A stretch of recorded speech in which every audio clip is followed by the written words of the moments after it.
جناب سید اظہر الحسن چند پیر صاحب، صدر ضلع نارووال مسلم لیگ، خواجہ وسیم بٹ صاحب ایم پی اے، رانا منان صاحب ایم پی اے، رمیش سنگھ اروڑا صاحب ایم پی اے، مسلم لیگ نون کے میرے عزیز عہدیداران، ساتھیوں اور کارکنوں، آپ سب کو پاکستان کا 74واں یوم آزادی مبارک ہو۔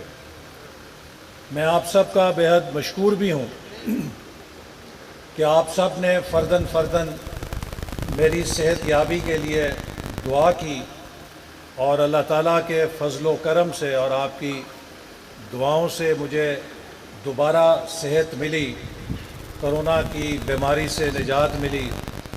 میرے پہ یہ دوسرا کرونا کا حملہ تھا، اور مجھے یقین ہے کہ اللہ تعالیٰ نے جو آپ کی دعاؤں سے شفا بخشی ہے، تو ابھی ہمارا کام ادھورا ہے جسے ہم نے مکمل کرنا ہے انشاءاللہ تعالیٰ، پاکستان کے لیے بھی اور نارووال کے لیے بھی۔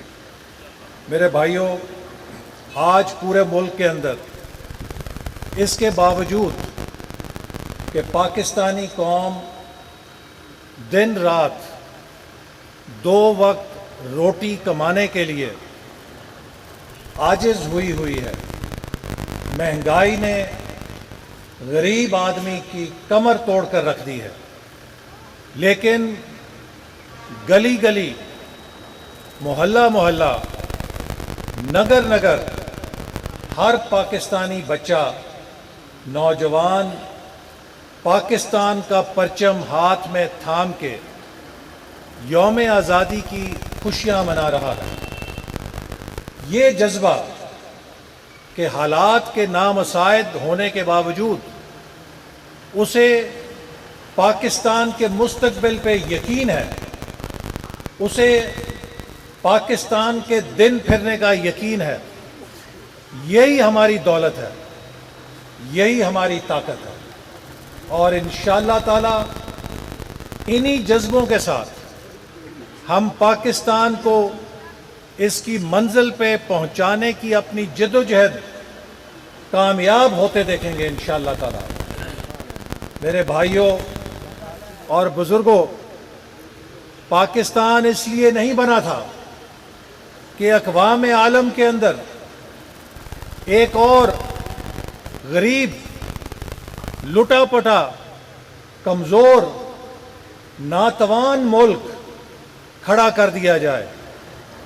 پاکستان قائد اعظم نے اس لیے حاصل نہیں کیا تھا کہ ایسا ملک بن جائے جہاں پر ایک عام آدمی کی زندگی محفوظ نہ ہو، وہ غربت، افلاس، بے روزگاری کے ہاتھوں روز ڈسا جاتا ہو۔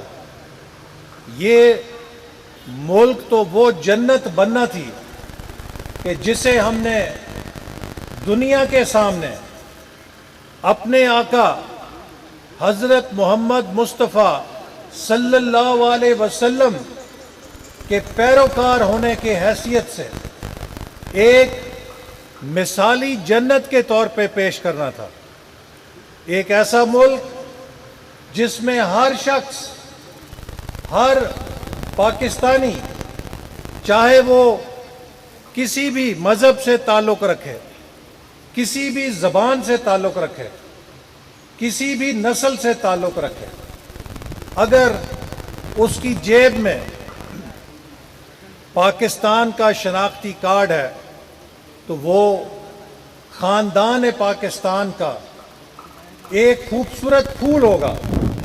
اس گلدستے میں جتنے رنگوں کے پھول ہوں گے، یہ گلدستہ اتنا حسین ہوگا اور اتنا خوبصورت اور جاذب نظر ہوگا۔ بدقسمتی سے وہ پاکستان جسے پاکستان بنانے کے لیے کسی جنگ آزادی سے حاصل نہیں کیا گیا۔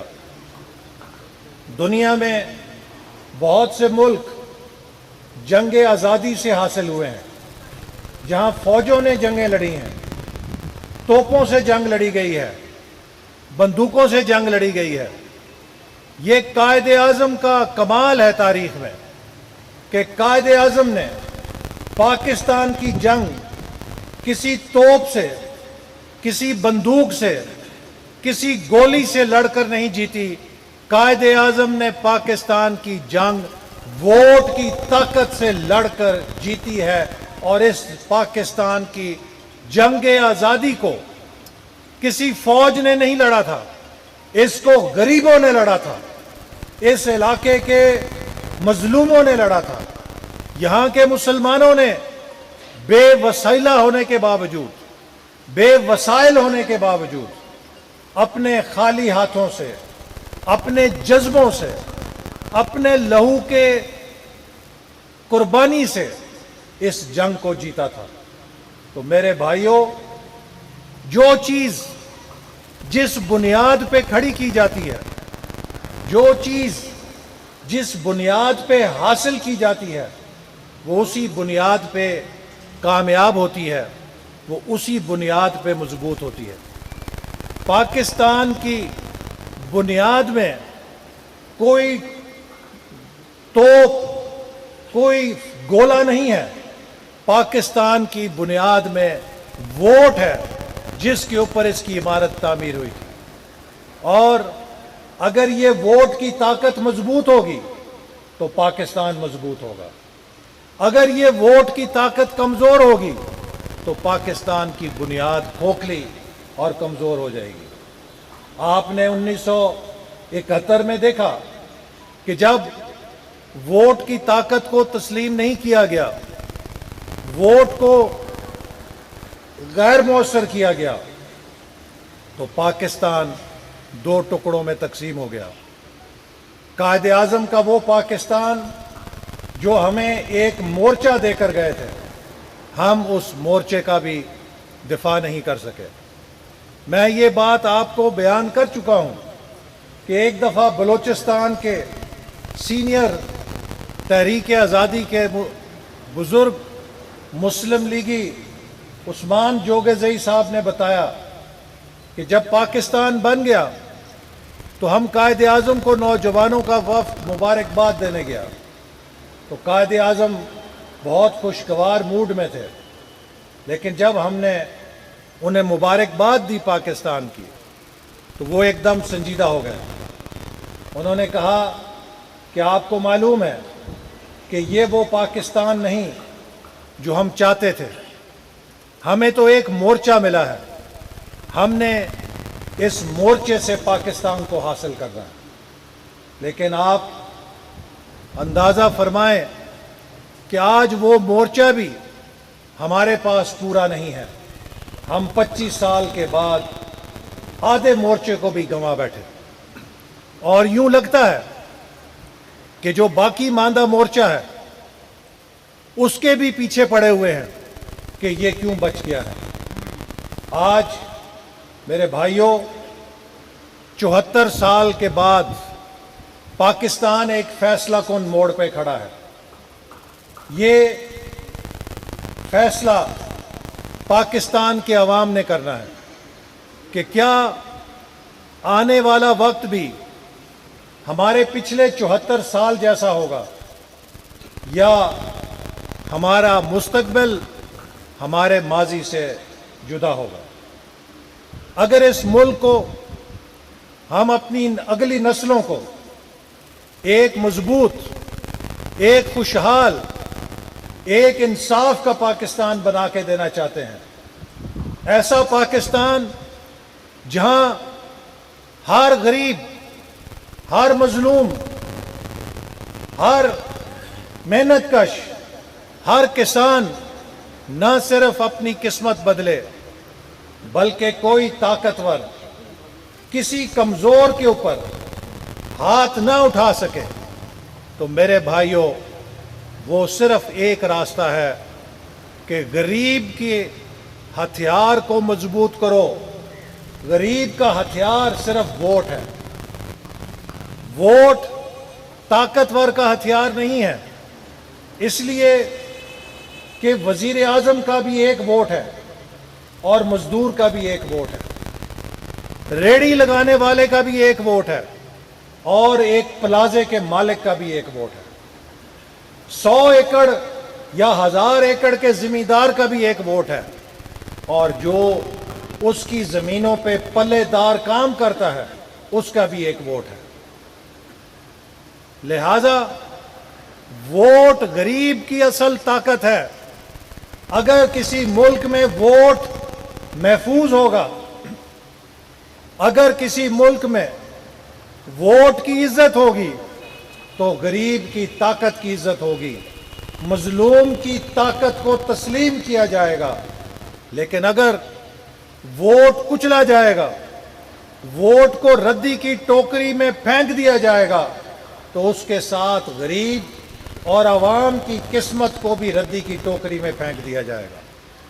تو ووٹ کی طاقت، ووٹ کی حرمت کی جنگ امیر کی جنگ نہیں ہے، جاگیردار کی جنگ نہیں ہے، بڑے کی جنگ نہیں ہے، یہ چھوٹے طبقوں کی، مظلوموں کے مستقبل کو بچانے کی جنگ ہے۔ اور یہی وہ پیغام ہے جو آج مسلم لیگ نون کے قائد نے قوم کو دیا ہے کہ ووٹ کو عزت دو تاکہ 22 کروڑ عوام کی اس ملک کے اندر عزت ہو اور ان کے بنیادی حق کو محفوظ کیا جا سکے، اور ان کے بنیادی حق کو جو آئین پاکستان دیتا ہے کوئی میلی نگاہ سے نہ دیکھ سکے۔ تو میرے بھائیوں، آج پچھلے 3 سالوں میں جو کچھ اس ملک کے ساتھ ہوا ہے وہ آپ کے سامنے ہے، اور میں آپ کو یہ بات فخر سے کہہ سکتا ہوں، اللہ کا شکر ادا کر کے کہہ سکتا ہوں کہ 2013 سے 2018 تک پاکستان کے اندر مسلم لیگ نون نے اپنے قائد نواز شریف کی قیادت میں جو ترقیاتی عمل آگے بڑھایا، پاکستان کی 74 سال کی تاریخ میں اس کی کوئی مائی کا لال مثال پیش نہیں کر سکتا کہ اس دھرتی نے اتنی ترقی دیکھی ہو جتنی 5 سالوں میں ترقی ہوئی تھی، کہ وہ ہنستا بستا پاکستان کہ جو ترقی کی طرف جا رہا تھا، اس پاکستان میں مایوسی آ گئی ہے۔ وہاں پہ پاکستانیوں کو آپس میں پاکستانیوں سے لڑایا جا رہا ہے۔ مسلم لیگ نون اور اپوزیشن کے لوگوں کے خلاف غداری کے فتوے دیے جا رہے ہیں۔ مجھے آپ بتائیں کہ آج اندھے کو نظر نہیں آ رہا کہ افغانستان میں کیا ہونے جا رہا ہے؟ اس ملک کے گرد کون سے خطرے ہیں جو امڑ رہے ہیں؟ یہ وہ وقت ہے کہ قوم کو اکٹھا کیا جائے، اور آج ہمارے حکمران پاکستانی قوم کو تقسیم کر رہے ہیں، یہ دشمن کا کھیل آسان کر رہے ہیں، یہ آپس میں انتشار پیدا کر رہے ہیں، اس قوم کے اتحاد کو پارا پارا کر رہے ہیں۔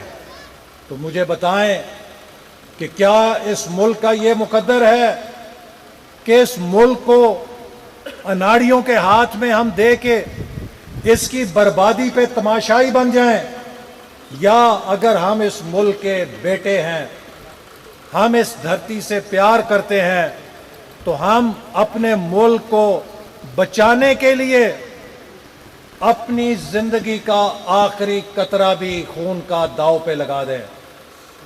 دنیا میں جو عظیم ریاستیں بنی ہیں وہ مصلحتوں سے نہیں بنی، دنیا میں جو عظیم مملکتیں بنی تھیں ان کے لوگوں نے مفادات کے سودے نہیں کیے تھے، انہوں نے اپنی ریاست کے لیے، انہوں نے اپنی مملکت کے لیے، اور انہوں نے ان اصولوں کے لیے جن کے لیے وہ ریاستیں بنی تھیں اپنی جان ہتھیلی پہ رکھ کے قربانی بھی دی تھی اور مار بھی کھائی تھی اور جد و جہد بھی کی تھی۔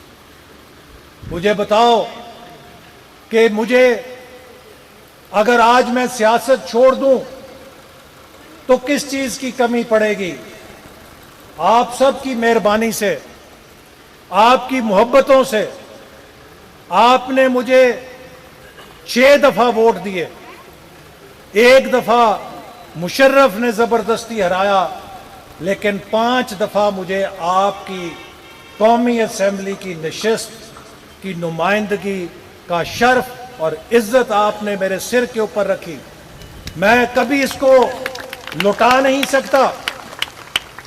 ایک انسان زندگی میں اس سے زیادہ اور کیا سوچ سکتا ہے کہ وہ 5 دفعہ MNA بن جائے. پاکستان میں کوئی شخص وزیر اعظم سے پیچھے جب وزیر داخلہ بن جائے تو اس سے زیادہ کیا لالچ کر سکتا ہے. پاکستان میں کوئی شخص وزیر منصوبہ بندی ہوتے ہوئے اپنے ہاتھوں سے 3200 ارب روپے کی ملک میں ترقی کرا دے، جو آج تک کسی وزیر منصوبہ بندی نے آدھی بھی نہیں کرائی، اس سے زیادہ کیا وہ لالچ کر سکتا ہے. اور میں پھر کہتا ہوں الحمدللہ، اس عمران خان کو کہتا ہوں، اس شہزاد اکبر کو کہتا ہوں، اس کی FIA کو کہتا ہوں کہ اس 3200 ارب میں سے اگر تم ثابت کر دو کہ 32 پیسے بھی میں نے ذاتی فائدہ اٹھایا ہے تو میں اس قوم کا مجرم ہوں گا. تو الحمدللہ میرے کہنے کا مقصد یہ ہے کہ اللہ تعالیٰ نے ہمیں اتنی عزت دی آپ لوگوں کے ذریعے کہ اس کا ہم شکر ادا نہیں کر سکتے. تو میرے بھائیوں، پھر اگر اب بندہ سیاست چھوڑ بھی دے تو اس کو کیا نقصان ہے کہ بیٹھ کے آرام سے باقی زندگی کتابیں لکھے، دنیا کی سیر کرے. ضرور جھنبیلوں میں ڈالنا ہے اپنے آپ کو کہ اگر کرونا سے اٹھا ہے تب بھی کہتا ہے کہ نہیں، میں نے ناغہ نہیں کرنا، میں نے نارووال جا کے ضرور ڈیوٹی دینی ہے. کیوں؟ اس کی کیا وجہ ہے؟ صرف ایک وجہ ہے، اور میں آپ کو دل سے بتانا چاہتا ہوں کہ یہ سب کچھ جو عزتیں اس ملک نے ہمیں دی ہیں، اب ہم پہ قرض ہے. کس کا قرض ہے؟ ہماری اولادوں کا قرض ہے، ہمارے بچوں کا قرض ہے، ان اگلی نسلوں کا قرض ہے جو آج سکولوں میں پڑھتے ہیں، یونیورسٹیوں میں پڑھتے ہیں، کہ ہم ان کو کیسا پاکستان دے کے جانا چاہتے ہیں. اگر ہم اپنی زندگی کی اس منزل میں گھر پہ بیٹھ گئے تو شاید یہ بچے بھی کبھی وہ جنگ نہیں جیت سکیں گے جو ان کا مقدر ہے، جو ان کا مستقبل ہے. ہم چاہتے ہیں کہ یہ ملک ایک ایسا ملک بنے جس میں یہ بچے دنیا کے سامنے سینہ تان کے کہہ سکیں کہ ہاں یہ وہ پاکستان ہے جو قائد اعظم نے بنایا تھا، ہاں یہ وہ پاکستان ہے جس کا علامہ اقبال نے خواب دیکھا تھا، ہاں یہ وہ پاکستان ہے جہاں پہ ہر چھوٹا محفوظ ہے، ہاں یہ پاکستان ہے جس کا فیصلہ میرے ووٹ کے ساتھ ہوتا ہے. کوئی بند دروازوں میں، کوئی خفیہ خانوں میں بیٹھ کے الیکشن سے پہلے یہ فیصلہ نہیں کرتا کہ اگلی حکومت کس کو بندر بانٹ کرنی ہے. یہاں پر وہی حکومت بناتا ہے جس کو پاکستان کے عوام منتخب کرتے ہیں. وہ پاکستان ہم نے بنانا ہے. ان بچوں کے اس خواب کو سچا کرنے کے لیے آج ہم اس عمر میں، اور چاہے بیماری ہو چاہے جیل ہو، اپنی جنگ کو جاری رکھے ہوئے ہیں. اس لیے نہیں کہ خدا نہ خواستہ ہم نے ہارنی ہے. میں آپ کو یقین سے کہنا چاہتا ہوں کہ اللہ تعالیٰ کا قرآن مجید میں وعدہ ہے کہ جب آپ حق اور سچ کے اوپر کھڑے ہوتے ہیں تو آپ کی آزمائش ضرور آتی ہے، لیکن بالآخر فتح اور نصرت ہمیشہ حق اور سچ کی ہوتی ہے.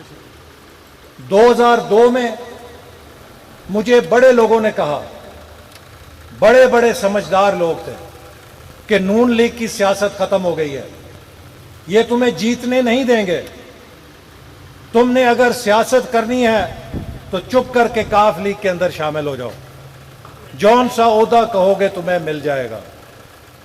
تو میرے بھائیوں، میں نے اس وقت یہ فیصلہ کیا تھا کہ میں نے اپنے ضمیر کو نہیں مارنا، میں نے اپنے اصول اور نظریے کو نہیں چھوڑنا، میں اپنی جماعت کا پرچم لے کے کھڑا رہا۔ انہوں نے میرا ایک الیکشن تو خراب کیا، دھاندلی سے ہرا دیا، لیکن اللہ تعالیٰ نے 2008 میں، 2013 میں اور 2018 میں پاکستان کی سب سے بڑی فتح مبین بھی پھر مجھے دی، عزت کے ساتھ دی، اصول کے ساتھ دی۔ اور جو لوگ 2002 میں اپنی جماعت کو چھوڑ گئے تھے، وہ سب کے سب رسوا ہوئے اور اپنی سیاست کو ختم کرا بیٹھے۔ اس سے بڑا کیا ثبوت ہو سکتا ہے کہ تاریخ میں ہمیشہ اصول اور نظریہ جیتتا ہے، اس کا امتحان آتا ہے۔ ہمیں اپنے نبی کریم صلی اللہ علیہ وسلم کی زندگی سے سبق سیکھنا ہے۔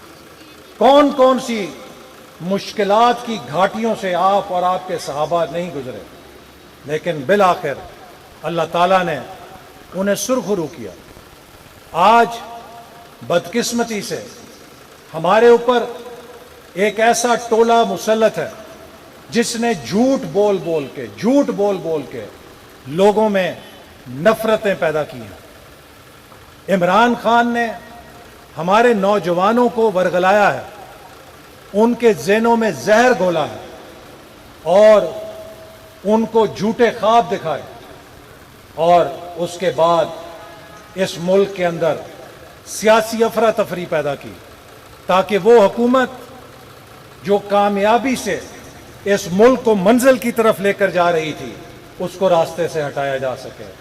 تو میرے بھائیوں، آخر میں آپ سب کو یہ کہوں گا کہ مسلم لیگ نون کا بیانیہ صرف ایک ہے کہ پاکستان کو اس راستے پہ چلاؤ جو راستہ قائد اعظم کا راستہ ہے، پاکستان کو آئین اور قانون کے راستے پہ چلاؤ، پاکستان کو اس ملک کے عوام کی ملکیت سمجھو، اور اگر کوئی پاکستان کے آئین کے آگے اپنا سر جھکاتا ہے تو ہم اس کے ساتھی ہیں، ہم اس کے دوست ہیں۔ ہماری ہر اس شخص کے ساتھ مفاہمت ہے جس کی پاکستان کے آئین کے ساتھ مفاہمت ہے، اور ہماری ہر اس شخص کے ساتھ لڑائی ہے جو پاکستان کے آئین کے ساتھ لڑے گا اور پاکستان کے آئین پہ عمل نہیں کرے گا۔ تو لہذا آج جب پاکستان کے گرد خطرے منڈلا رہے ہیں، میں ارباب اختیار کو بھی پیغام دینا چاہتا ہوں کہ خدا کے لیے اپنی آنکھیں کھول لو۔ یہ وقت پاکستان کو منتشر کرنے کا نہیں، یہ وقت پاکستان کو تقسیم کرنے کا نہیں، یہ وقت غداری کے سرٹیفکیٹ بانٹنے کا نہیں، یہ وقت پوری قوم کو ایک چٹان کی طرح اکٹھا کرنے کا وقت ہے۔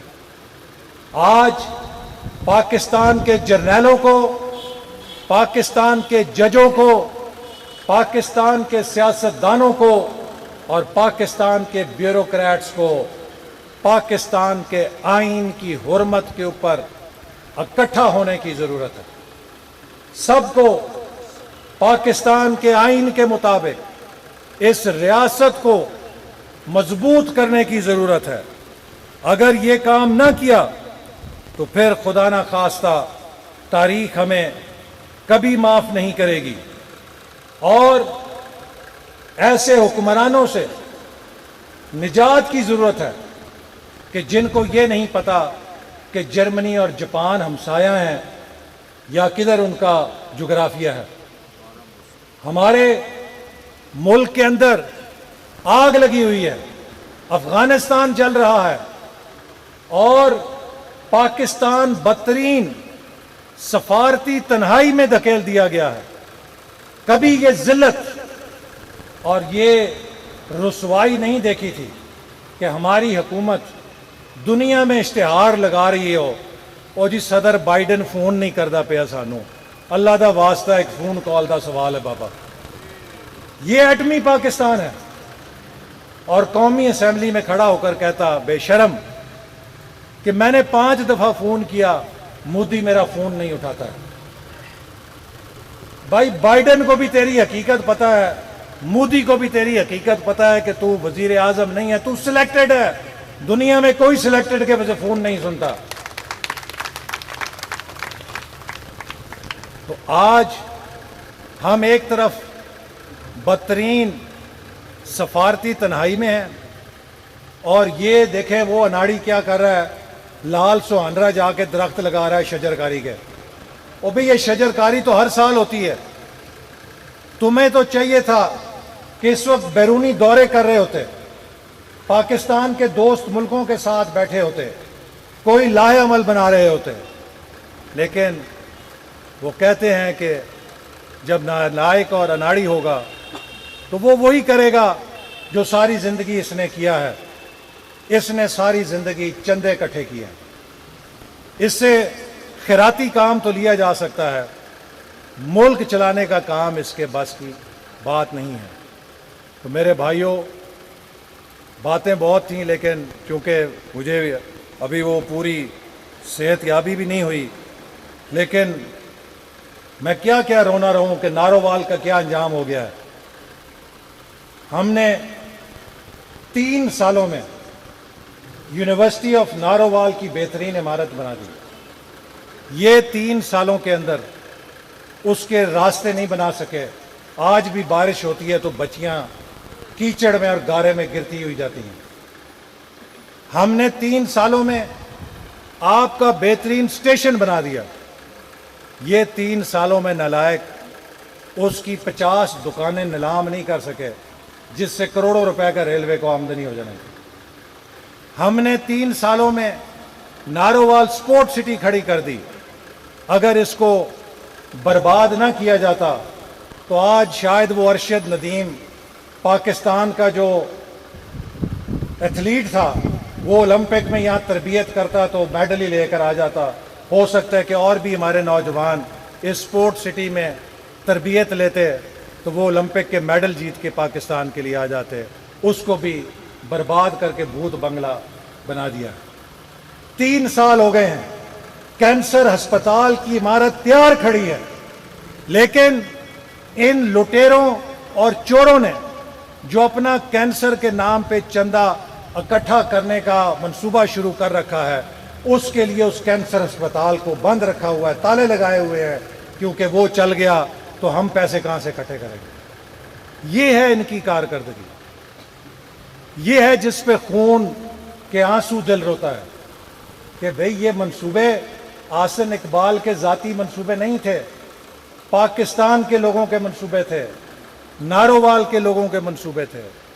اسی طرح بلوچستان، خیبر پختونخوا، سندھ، پنجاب کے دوسرے علاقے، گلگت بلتستان، آزاد کشمیر جہاں ہم یونیورسٹیاں بنا رہے تھے، وہ سارے منصوبے برباد ہو گئے۔ تو کس کا نقصان ہے؟